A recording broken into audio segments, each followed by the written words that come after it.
part of the reason I searched, it wasn't necessarily to have a relationship with a Korean family or a Korean person.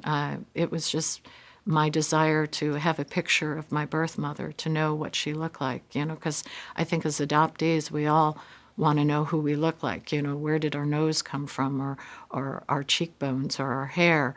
And these are questions that non-adoptees never have to think of. But it's something as adoptees we always wonder about. We always wonder what our biological parents look like. When I was about 16 years old, through friends, I met a Korean woman and I brought my adoption papers to her, and she translated them.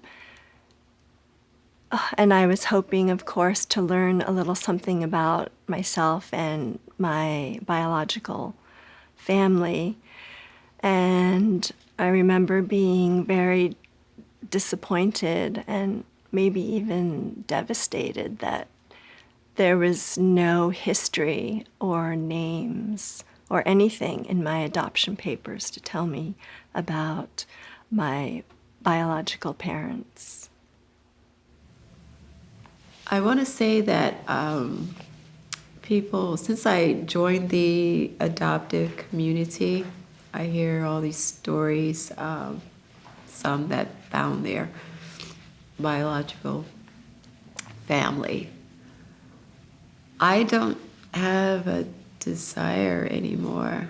I came to the conclusion that my mother's deceased, and I'm okay with that.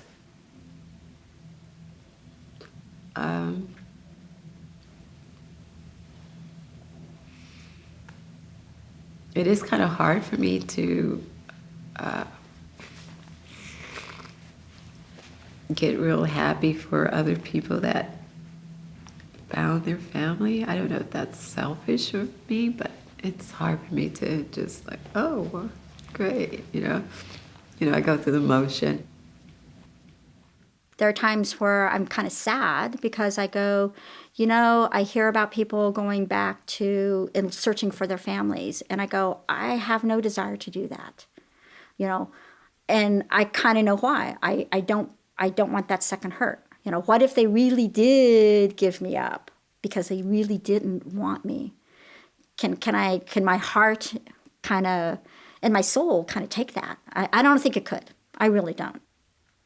The other thing that I've learned through my research is my mother, who would have been a Gijichon, which is essentially a military prostitute. There were thousands of them in Korea. This is post-war Korea. And, it was essentially if women didn't work on the base, they worked on their backs. And my mom did the latter kind of work. So she... and my understanding is within that military camp town culture, you had women who, served either white soldiers or black soldiers. Clearly, my GI dad was white. I learned that, or I was told that he had rotated back to the U.S. before I was born, probably had no interest in me. I mean, that was the case with thousands of us mixed-race children who were born in Korea, and there were indeed thousands of us. In fact, we are the reason international adoption from Korea started. It was basically to purge the country of its human refuse, us, the mixed-race kids that were born to the Gichichon and the GIs that were there at the time. My mother had been raped. She had been working for in a tea shop, and she took me in. She cared for me for a couple years and took me to my birth grandmother, her mother, to the farm. And there I was raised on the farm, so I have some memories of playing in the dirt and eating a lot of vegetables. I love vegetables, and then about 2 years, somewhere along the way there, they decided that as a single woman, she really needed to not have a child. And so her mother told her she should give me up for adoption. I discovered at that time that I was actually abandoned. Somewhere around 1 to 2. Anyway, young enough where I didn't know my own name. And I was abandoned on the streets of Seoul, found by a policeman, and taken to the lost children's home, waiting for someone to come get me.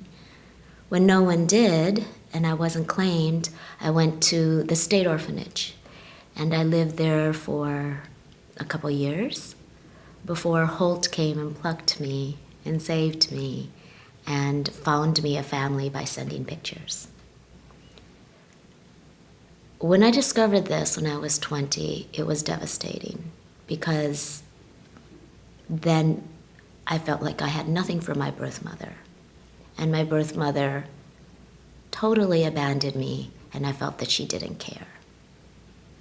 It took me a few years to really process this. And I think only now I'm starting to really understand perhaps what she may have been thinking or going through. For many years, I believed that I was dumped on the steps of Seoul City Hall. So when I went back later as an adult with my husband, I made him take a picture of me on the steps of City Hall, thinking that this is where I started my journey. But it turns out that it was actually City Baby Home, and it was an orphanage that is now located a little bit south of the city, in the southern part of the city. But anyway, and then I was able to go there and look for records, but not surprisingly or surprisingly, depending on your thinking, I guess, on adoption records, and the book, the 1963 book, was missing. So all the other years were there, but nothing. So anyway. Mijn vader was geen leuke man. Hij heeft mijn moeder eigenlijk verkracht. En omdat ze zwanger van hem was, is ze toch met hem getrouwd. Maar omdat hij volgens haar mishandelde of sloeg of dronk en andere vrouwen had, is ze uiteindelijk na een half jaar toch van hem gescheiden. Dus dat is echt heel dapper van haar, dat zij die keuze heeft gemaakt om alleen met haar familie voor mij te zorgen.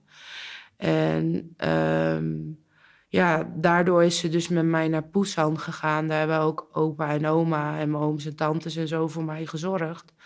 En toen zij dus zo ziek werd, hebben mijn oom en tante mij in het geheim naar mijn vader gebracht. Zo van, als je weer beter bent, kun je misschien wel terugkomen. Alleen mijn vader had al een nieuw gezin. Ja, en ik denk dat hij gewoon geen zin had in een kind van een ander of iets. En ja, hij heeft mij dus uiteindelijk naar KSS gebracht. En binnen 3 maanden was ik al in Nederland. I also found out around that time that that I was an unintended pregnancy, obviously, and that my mom had 3 terminations prior to that, and that I was probably also an intended termination, and that yet she was very sick at the time and wasn't able to proceed with that. So it was a bit of an up and down experience for me at that time to get all of this information, and at the same time to want to know and not want to know some of that information. So I've kind of stopped there. Og min mor fortæller, at gennem min mor, at jeg er blevet født på et gulv derhjemme, og hun har klaret det selv, og så har hun gået på arbejde bagefter. Det hele har været sådan meget, meget fattigt og et meget ulykkeligt liv. Hun har ikke været særlig glad. Hun har haft det virkelig hårdt, og hun har prøvet ligesom at tage mad med hjem til os, eller hen på det værelse, hvor hun havde os. My mother was not the one who relinquished me. She left the situation after my father had basically become disabled in a car, well, it was actually a truck accident. So he was in the hospital for over 2 years, and I was 2 at the time of the accident. So she stayed with us for 6 months, and I think at that point just didn't see a light at the end of the tunnel, you know, and gave up. I was passed around, you know, to his half siblings, you know, who all had homes and families of their own. And so I find it a little bit disturbing because you would think, I guess it's another assumption of Eastern culture that, you know, they're going to take care of your family and, you know, they're very family oriented, and to find that they all had jobs and homes and were able to care for, you know, someone else, but were unwilling. And I think that comes down to the cultural thing, because my father was the half sibling, and it turns out that he is actually half Japanese. And so there were 2 kind of strikes against him in the family. And so perhaps that being the case, you know, they didn't want to care for, you know, another mouth to feed. You know, I guess the assumptions that we grew up with is that, oh, well, there was so much poverty, and there, you know, the families were unable financially to care for you, or that there was shame because of the mother. But I discovered that that was not the case at all in my situation. The interesting thing about my relinquishment is that my father had, I guess he had concocted this story about me being found in a train station alone. And the woman that he collaborated with would be someone he knew from church, and she actually had ties to, I think he said, Holt. And so she knew how to go about, you know, doing this relinquishment business. And so he, though, used my real name, and he, I think he tried to use my real birth date, because on my official papers, I'm only 1 day off for the birth date. So I thought maybe that was a typo. But he told me that he left, you know, himself little breadcrumbs to find me later, possibly. And it took him, 35 years, I think, of searching. In that letter, it said that my birth mom was raped, and that's how I was conceived.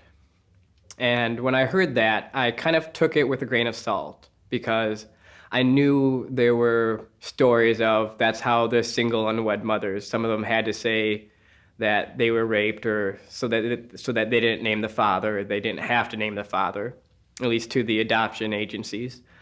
When I get to meet my birth mother, I asked the social worker that was translating if she could ask my birth mother if she knew who my birth father was, so that way I could ask it without being too invasive. And then the translator asks me, didn't they tell you? And I'm going, oh, okay. So then I kind of knew that, okay, it probably what did happen. After that, I kind of realized, okay, I'm a child born of rape. And that kind of I struggled with for a while, going, is that why there's some badness in me, or there's some evilness in me, or is that why I do some of these stupid things that I do? You know, not the smartest choices. And it took me quite a while, it took me a few years to get over that, well, he's not part of me. He's not me, I'm me. So she led us to this room, and the room had sliding doors that had wood panels with what looked like paper, just like you see in pictures. And the door slid open, and there was a big table with a number of Korean grandfathers, and they were sitting cross-legged on the floor playing a board game. And she talked to them in and explained that I was looking for my birth mother. And our Korean friend who had taken us there also spoke to them. And they were all nodding their heads and talking very excitedly. And my Korean friend said, "They remember you," and pointed a direction where my mother had last lived. And we were standing outside. To my left was a huge cement slab with crumbled foundation. And there was an older Korean gentleman who said, "You born in my house. Your daddy's sergeant," and said the name. And I was just shocked. So in that moment, we're walking there and my heart is pounding and I'm thinking, this is it. This is the thing I've always wanted. I've always wanted to find the place where I was found. Here we are, and the camera's rolling and we're walking there. And, you know, in the single most unexpected emotional experience of my life, I had the rug pulled out from underneath me, because in my mind, when I find that place where I was left as a newborn on January 5th, 1974, it's going to be like this triumphant moment, this revelatory moment. I'm going to feel so satisfied, so happy. I finally found the place that I was left at. This is what I've always wanted. I mean, my bar was so low. Most people want to meet their biological family. I just want to stand at that spot and have a moment to myself that this is where it all started, and that will be good enough for me. And I thought I would feel so triumphant and like I reached my goal. And I got there and I just broke into tears. I was a mess. And I was just, it was devastating. It was not a celebratory moment. It was not a triumphant moment. Any satisfaction about having found the place was completely usurped by this, tidal wave of grief and pain and one of the most profoundly lonely moments I've ever had in my entire life. And I, in my mind's eye, as we're standing in front of this man's house, what I saw was a little baby, 3 days old, in the cold weather, on a winter's day, sitting on the doorstep by herself. And for me, it was so hard and so lonely and sad. And even though I have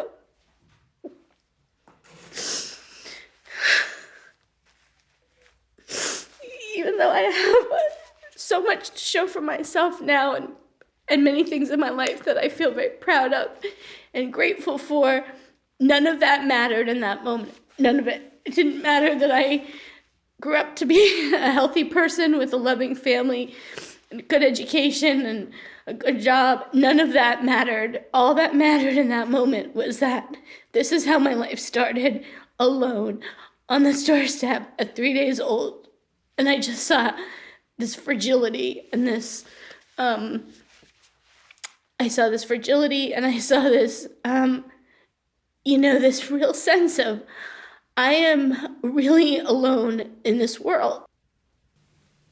Je suis consciente que ça n'aboutira pas forcément.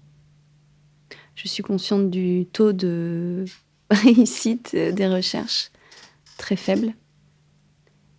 Mais au moins, même si je m'y prends tard parce que j'ai 38 ans, même si j'aurais dû le faire avant parce qu'il y a de grandes chances que on retrouve plus rien, parce que je sais que là-bas, les gens déménagent beaucoup. Je sais que c'est difficile de retrouver. Je me dis qu'au moins, quand j'aurai 60 ans, je pourrais pas me dire, voilà, j'aurais dû le faire. J'avais tous les éléments en main pour aboutir à ces recherches et je l'ai pas fait. Voilà, je me dis que